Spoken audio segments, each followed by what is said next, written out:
I had an epiphany one day when I was clearing out my kitchen cabinets.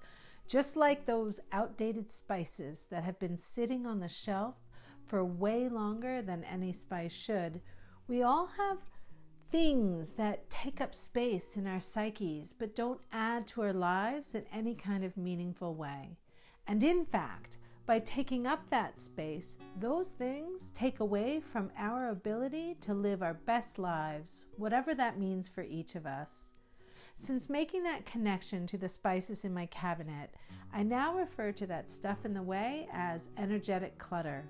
And it's what I've been working on more than anything else with my clients and myself for almost 30 years. First identifying, then clearing what the energetic clutter is for each of us so that we can focus on what matters most and build lives that we are genuinely excited to be living. Here's a quick definition. Energetic clutter refers to all the things that demand our time, attention, and energy, but don't help us move the needle towards growth, meaning, or how we want to feel. Energetic clutter comes from the thought and behavioral patterns that are in our way, especially the pairing of our limiting beliefs and behaviors we developed in response to those beliefs. Most of that grew out of our childhoods, messaging from our families and the cultures we grew up in. But here's the thing, those limiting beliefs aren't even true, or at least are not fully true. And if we don't question the ones that we carry, the choices we make in our lives will continue to be driven by those beliefs. There are tons of limiting beliefs, and we all have our own nuanced versions, but here are 7 common ones.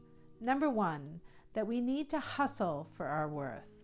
When we struggle with this one, we often overdo and get depleted again and again.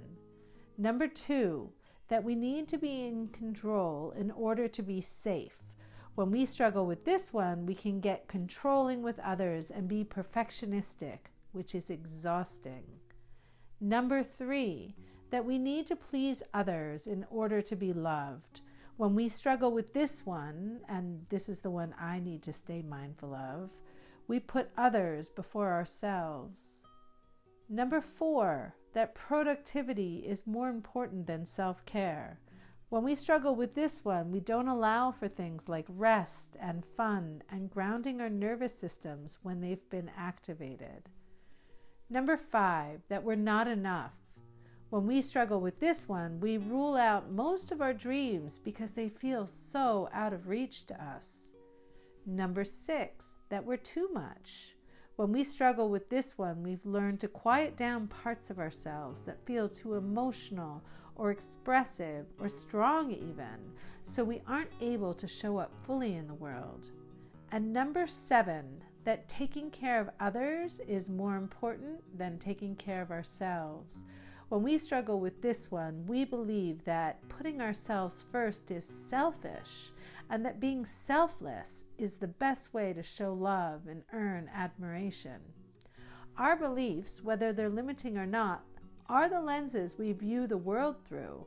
If we don't pay attention, get clear about which lenses we're using to see the world, our limiting beliefs can end up running the show. And until we clear them, it's hard to access our visions of what we really want our lives to look like. So how do we get there? Number 1, get curious. Pay attention to what you want, what you need, and what's in the way. Be intentional about getting quiet. Even a simple check-in to ask yourself what you want and need throughout the day can be very powerful. Journal or track patterns to capture what comes up for you along the way. Get coaching or therapy support.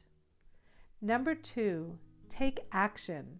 We can't think our way to clarity without taking action steps to see how we feel as we move towards what we think we want for ourselves. Sometimes we're ready for a bigger step, but often these are tiny incremental steps, little by little. As we take them, they help us know what's a fit and what isn't, and what next steps are needed. And number 3, develop practices that honor what we need on a regular basis.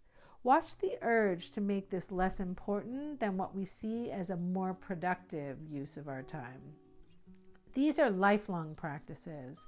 As we grow and evolve, our needs change. And being human means we all have tender spots that show up even when we've done a lot of healing along the way. But here's what we get when we do these things. We get more aligned inside and out. We experience more momentum, flow, and synergy, which maximizes our energy.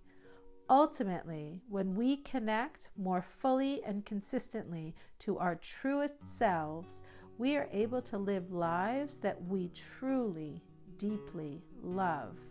And isn't that what we all want?